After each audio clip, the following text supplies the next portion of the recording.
This is the emergency broadcast system. This is not a test. Repeat, this is not a test. Stay tuned for further instructions.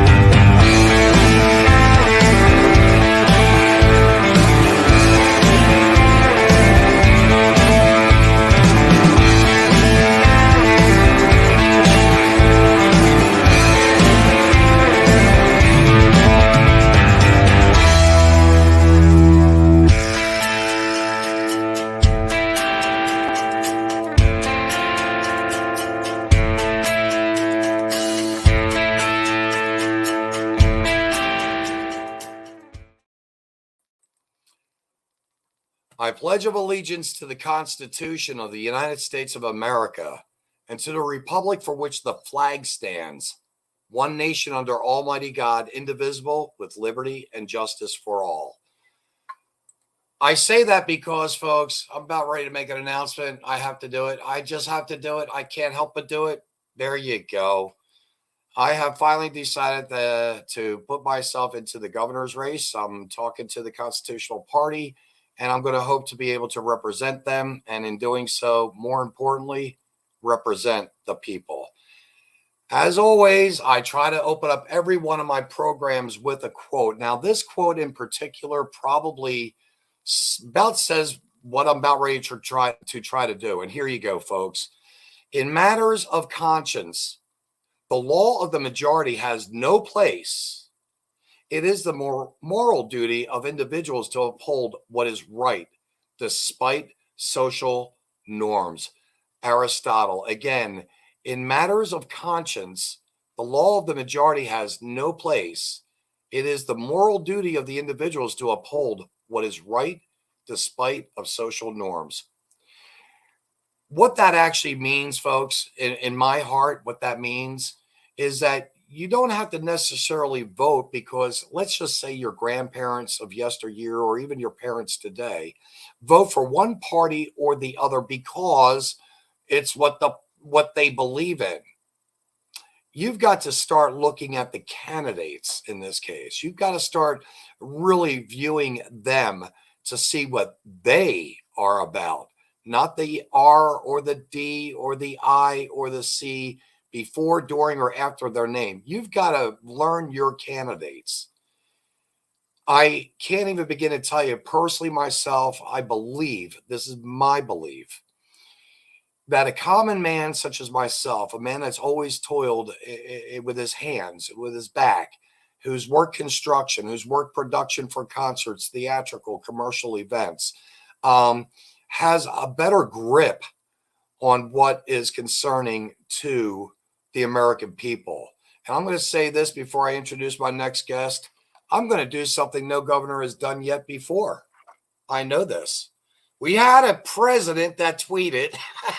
It seemed like it was too much, but I'm going to dedicate at least 2 hours, if not one time a month minimum, 2 hours to the general public in hopes that you can call me up, talk to me, and ask me your questions of concern. And let's see if the staff that works around me and with me, notice I said not for me. No one has ever worked for me, and I've had several businesses. We have all worked for money, but what we have done is worked with one another. And that is what we have to do. We have to work with one another to find that common ground so we can accomplish things. So, with that being said, on with the show. I met a young man a few months back, just about a month and a half, maybe 2 months at best, at a rally, a GAG rally to be exact. He's going to be 20 years old on November 21st. That means he's probably just about old enough to be my grandson. But truth be told, very impressive young man. He is originally from St. Louis and has lived in Kansas City since July of 23 for school. Believe it or not, he was homeschooled all of his life. And his first real classroom experience was when he actually started in college. He has used his entire senior year of high school to get community college credits. Notice what I just said. He used his entire senior year of high school to get community college credits transferable to the university in which he now attends. He has completed 3 semesters of community college, acquiring a 4.0 GPA. I don't know if anyone knows what a GPA is. It's called grade percentage average. And a 4.0 is about the best you can get. Any more now, if your kid walks out of high school and they've got a proficiency level, what the heck is a proficiency level? I want to know. I think we should be graded on merit of 1, 2, 3, and 4. It's really that simple, because then you know who is the cream of the crop. But he has saved thousands of dollars in doing so, by the way, in going to community college while in high school. He's actually a very bright young man in doing that. He has been interested in politics since 13 years old, when Donald Trump first ran for president, becoming POTUS, of course, in 2016. He's interested in the government and the way the government is designed, and really captivates his attention. In the years following the 2016 election, he got more proactively engaged. He says he is a total nerd when it comes to the U.S. government, attending a few political science classes, which are described as his best classes taken, and instructed already by one of his favorite professors to date. So I'm going to bring him on right now, Nathan. I think it's about time. Enough of me giving you some fluff. How are you, my brother? I'm doing great. How are you doing? I'll tell you what. I'm doing better than frog's hair. Finer than frog's hair.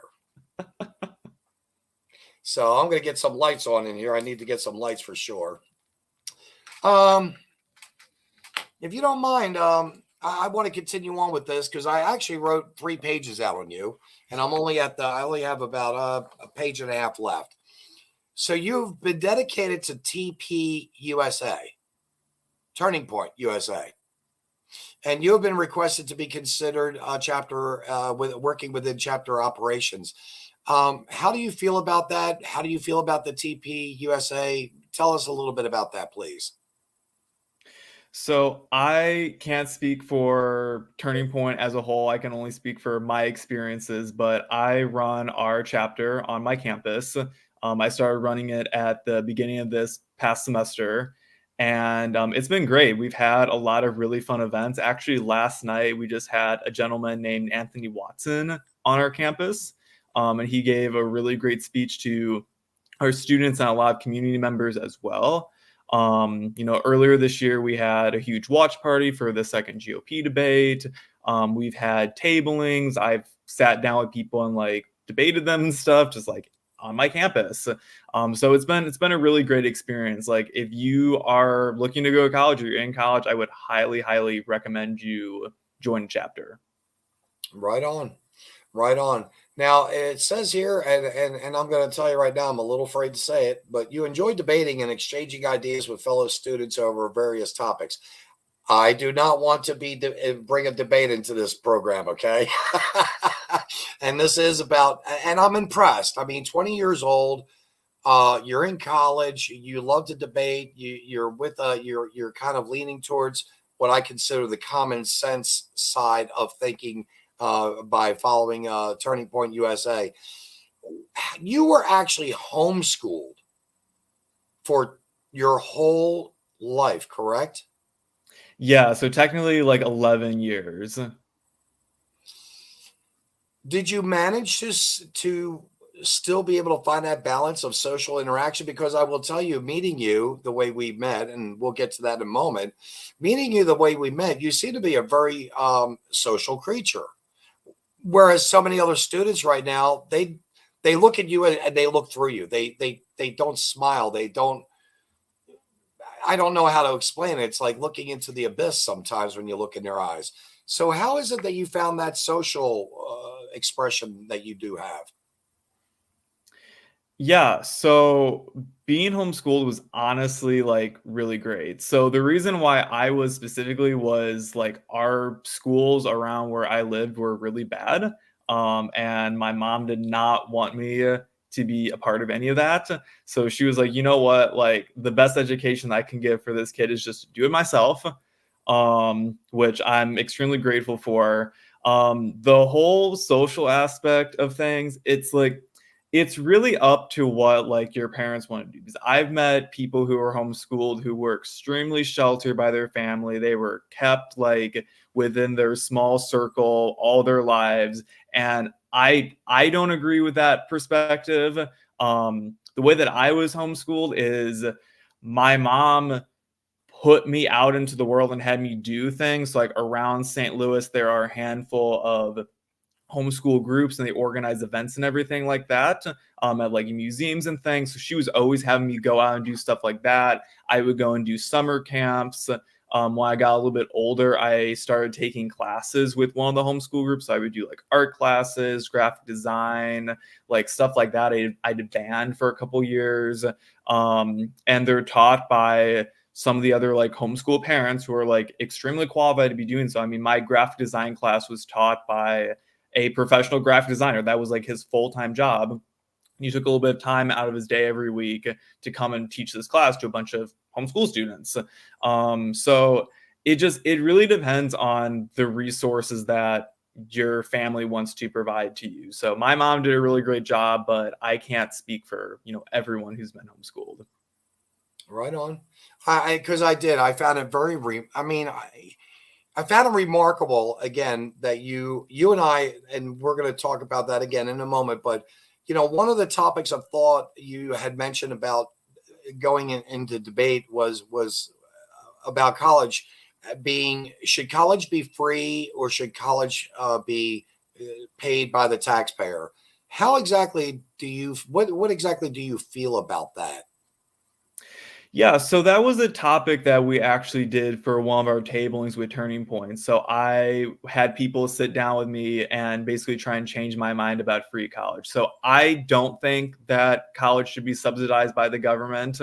I also don't think that should be as expensive as it is. But I think a lot of people don't understand about university prices is that it's pretty much the government's fault why universities gotten so expensive. I mean, you can look at piece of legislation that have been passed. I don't have my notes right in front of me for them, so you're just going to have to take my word for it. But you can look at legislation that's been passed, and it's directly resulted in university prices being increased. So the whole idea behind Congress passing that legislation was it was going to help students. It was going to get more students into college. It was going to actually make it cheaper, but it did the exact opposite. It got more students into college, but it meant that the universities could charge way more money. And that's because the federal government started getting involved with putting out student loans. And then, one thing that we saw not too long ago was how the Biden administration was trying to refund everyone's student loans, which I completely disagree with, or I think that they were going to do like $20,000 or something like that. I don't remember off the top of my head, but the Supreme Court put a stop to that.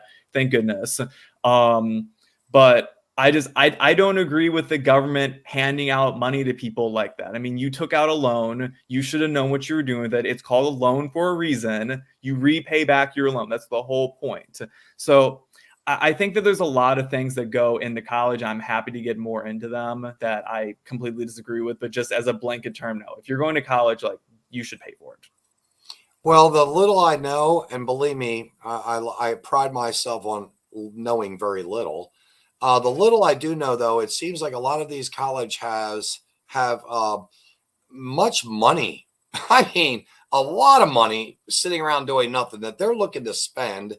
And yet at the same time, they're not going to offer, again, tuition breaks to the students coming in, or maybe to students, let's say, that do come from a school district that is a little bit more impoverished, as one would say, opposed to the suburbs, an inner city school district opposed to the suburbs school districts.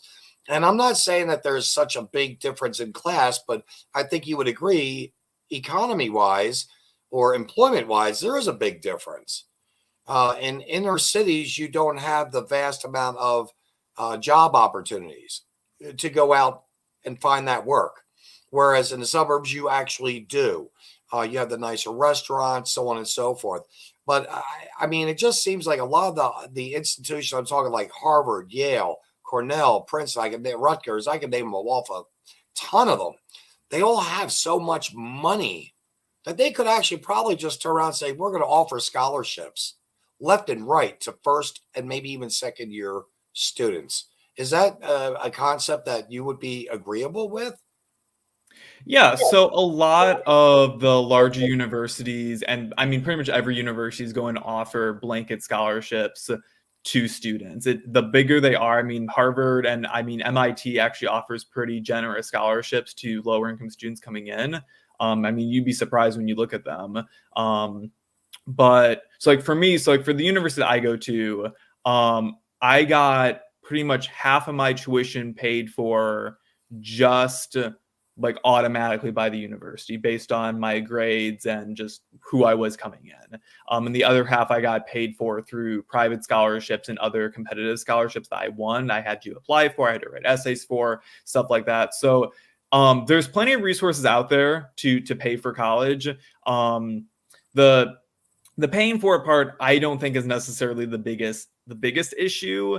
It's not too terribly hard to find scholarships and everything like that, especially if you have good grades in high school. I have a bigger issue with the government stepping in and saying we're going to start repaying stuff. But yeah, I agree. I wish that there was more. I wish that universities were doing more to keep their tuition prices low. Heath Gilbert here says modern colleges and universities equal indoctrination camps. Do you agree or disagree with that? And what is your thought on that? I think it depends. It depends on who you are as a person. If you are someone who doesn't have a lot of like formalized thoughts going into a university, like you're not really sure where you stand politically, you might be pretty moderate or you might not really know anything at all. I would say it's very easy for you to start getting caught up in what your professors are saying. And also depends on your professors a lot too. I think that there's an idea out there from the right that every single university, every single professor is super left leaning. They're all crazy. They're trying to ruin society. And that's not true at all. So if you're going into a university and you don't have a lot of thoughts about anything, you'd be more likely to sway probably more left. But if you're going in and you're like me, who's already pretty conservative and was already, pretty knowledgeable about a lot of things, you're going to see through a lot of stuff. If you're someone who's already left leaning, like you're just going to agree with people even more. So I don't know if I go so far as to say that they're indoctrination camps, but I can definitely see how people could have their opinions swayed based on what they're hearing in a classroom, because you're being taught by people who are doctors who have had years and years and years of experience in teaching. So they are people of authority and you're more likely to listen to them. So it just depends on who you are as a person, I think. And it also has a lot to do with your major, by the way. If you're someone who's going to college and you're majoring in like gender studies or ethnic studies, I think you're going to get a lot more like crazy ridiculousness like that than if you're going to college for like mechanical engineering. So I think it also depends on your major. And I think you nailed it very well in saying it that way, because and I was actually thinking also more of I want to be a psychologist, I want to be a sociologist, I want to become a counselor or a therapist, and I want to save the world type young kids. And so they're a lot more easily influenced because, again, like unlike yourself, so many of them weren't raised to have that well-balanced, and I'm going to say it right here, maybe I'm wrong, but I think I'm right, common sense. So many of them just don't have that common sense. They lack that self-esteem and their own self-confidence to independently think. Mm-hmm. So it's easier for them to be swayed by the small group masses, in short. Right. It says here that you had hosted a party for the second GOP debate where Representative Chris Lonsdale attended. Tell us a little bit about that. I kind of think that this is interesting that you've been that deeply involved. Yeah, so for the first GOP debate, it was me sitting by myself at my couch back there watching it, and I was kind of lonely. So I was in Turning Point after. I was like, "Hey, it would be kind of fun if we like run it." Because like on our campus, we have like a really big theater that has a huge like projector screen inside of it. I was like, "It would be really fun if we like booked this space for that night, and we could have like a bunch of people come and watch on the big screen, and we can all laugh whenever Doug Burgum talks." Or when someone says something ridiculous. And so we did it. I organized it. We put it together. We had some people from some of the other Turning Point groups show up. And then, yeah, Representative Lonsdale, who's from North Kansas City, just came. I don't even know how he heard about the event. I think he heard about it through the lady who coordinates all of our high school chapters in the area. I think that she might have told him about that. I don't even know, but he just came. I just heard he was coming basically the day before. I was like, oh my gosh, an elected representative's coming to my event. Oh my gosh. Right on. So yeah, it was a lot of fun. So I think we had like probably 20 or 30 people that showed to that thing. So there was people who came that heard about it because they saw it on like our internal like university message board. There were some people who came, I think, who were just from like the surrounding area. It was mostly Turning Point people, though. Right on. Right on. By the way, a big shout out to Mr. Fox and Ruthie. We love you. No, Auntie Ruthie, we love you. Heath, thank you so very much. You guys, of course, you have my hearts, that's for sure. But seriously, Joe, thank you, by the way, jumping in. So also now, if I'm going to go to the next one, is you had also had a keynote event on campus this semester with Anthony Watson. Can you tell us a little bit about Anthony? Yeah, so that was a really fun event that actually just took place last night. We had requested a speaker to come out, and we got Anthony Watson to come down to our campus. He's great. He was an Olympic athlete. He did skeleton racing, which I think is like some form of like, it's like bobsledding, but not quite. I don't remember off the top of my head, but he was great. So he came down to our campus. He was an Olympic athlete, and he got canceled because he basically came out as a conservative, and he got all his sponsorships and stuff taken away from him, and just got like he basically lost his job. Started getting involved with Turning Point U.S.A. corporate out of Arizona, and for the past like 2 years or so, he's been going around all over the United States to different college campuses and giving presentations and working with students and everything. So he had been on the road since I think mid-September is when he said, and he's been home twice since then. So he got on a flight yesterday at 5 a.m., got into Kansas City around 2 o'clock. And then he had a flight that he left on this morning at 5 a.m. again. And he'd been up for, I think he said like 48 hours at that point. Oh, wow. I've had a couple of those in my younger years, but yeah. But he came down to our campus, and we walked around for a while, and we had a big whiteboard, and we were asking people which national anthem they like better, the U.S. national anthem or the Black national anthem. And for those of you who don't know, Anthony Watson is a self-described Black man. So he was the one who was asking the questions, and we were just getting a general poll from students. It was really fun to see because a lot of students that we talked to, they didn't like the national anthem because it was written, or the U.S. national anthem because it was written by white people. And we had the fun surprise to tell them that they're going to a university right now that was founded by white people. So they voted for the Black national anthem just because they didn't like the U.S. national anthem because it was written by white people, and they had never even heard the Black national anthem before.